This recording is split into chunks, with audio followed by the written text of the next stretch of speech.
алейкум, дорогие мои подписчики. Я хотела вам рассказать о этой женщине до ислама и после ислама. Женщина до ислама, она была как вещь, продавали ее, покупали, как это сейчас это случится, такие это случаи, это некоторые страны мира, как это в Африке, в Индии.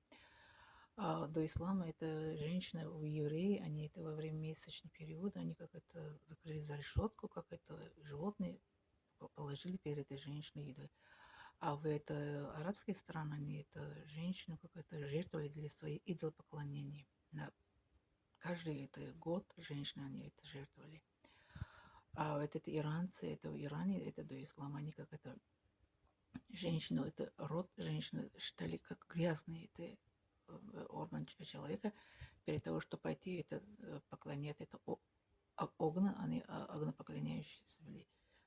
Женщинам это приказали, что рот закрыли вот так, а потом заходили в это на поклонение. А ислам это пришел, религия ислам освободила женщину. Женщина сейчас в исламе не продается, не покупается. Во время месячного периода не закрывается за решетками, не это принесет женщину жертву не принесет нигде, это не страна мусульманский мир, это для этого идол поклонения, потому что мы, верующие мусульмане, не поклоняем никакие идолы. Мы поклоняем Аллаха, единственный, который Он создал нас. Кроме Него нет никого это создателя. Мы вот так это верим Аллаха. Мы говорим, ля илляха илляллах, Мухаммад Расулуллах. Нету Аллаха, кроме Аллаха, и Мухаммад его посланник. Еще мы говорим, ашаду алля илляха илляллах, ашаду анна Мухаммад Расулуллах. Свидетельствует, что нету Аллаха, кроме это наш Аллах создателя. И свидетельствует, что Мухаммад его посланник. Вот, мы так верим Аллаха. Мы не сотоварищим никого это с Аллахом, мы как это никогда не верим. Не говорим это, что мы мусульмане, это Иисуса, да, Иисуса, Иса, алейхиссалам, как пророк, мы его верим и любим. И Моисей, Муса тоже это мы как пророк верим и любим. Мы с нашего Аллаха никого не сотоварищим, потому что он един, как это сура Ихлас, это в 30 часто это сообщит, что скажи, бисмиллахи рахмани рахим, скажи, что Аллах, Он един. Да, Он един. Первый аят так сообщит, что Он един.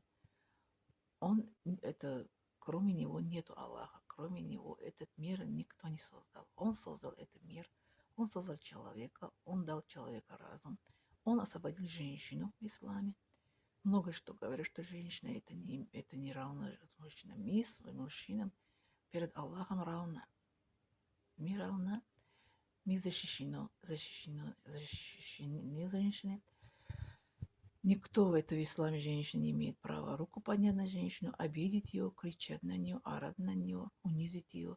Нет, такого религии ислам не существует. Кто обижает это, как это, или страдает где-то женщина исламский, это мир, это не от ислама. Это менталитет, традиция, что угодно, но только не ислам. В исламе женщина защищена, защищается от всякие это обиды, всякие, как это, как сказать, от всей этой горы, это обиды, все этой женщины защищено. До ислама не была защищена женщина, а после ислама она стала защищенной. Женщина защищенная в исламе, да. Кто говорит, что в исламе женщина так, это все неправда, миф. Кто не знает ислам правду, что угодно они говорят. А я как мусульманка, я читаю эту историю ислама, читая Коран, я знаю, что женщина, какое место это имеет это религия ислам. Женщина, как эта женщина, это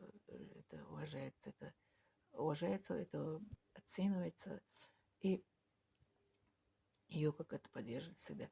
Даже это в нашей религии ислам, это первый, кто это принял, это ислам, это женщина была Хадиджа, жена наш пророк Мухаммад. Первый, кто это погибла в этом пути ислам тоже, это Сумайя бинти Вахаб. Первый, э, кто это тоже это в исламе служила в это поле это войны, это Суайба тоже, сестра, она как это была это в медицине, да. Не думайте, что религия ислам, какая ислам, это религия ислам, все это было, есть и будет. И медицина, и как это поведение этого человека, и защита женщины, и уважение, забота о родителях, и воспитание детей, правильное воспитание. Все в нашей религии есть. Есть, было, есть и будет. Да, иншаллах.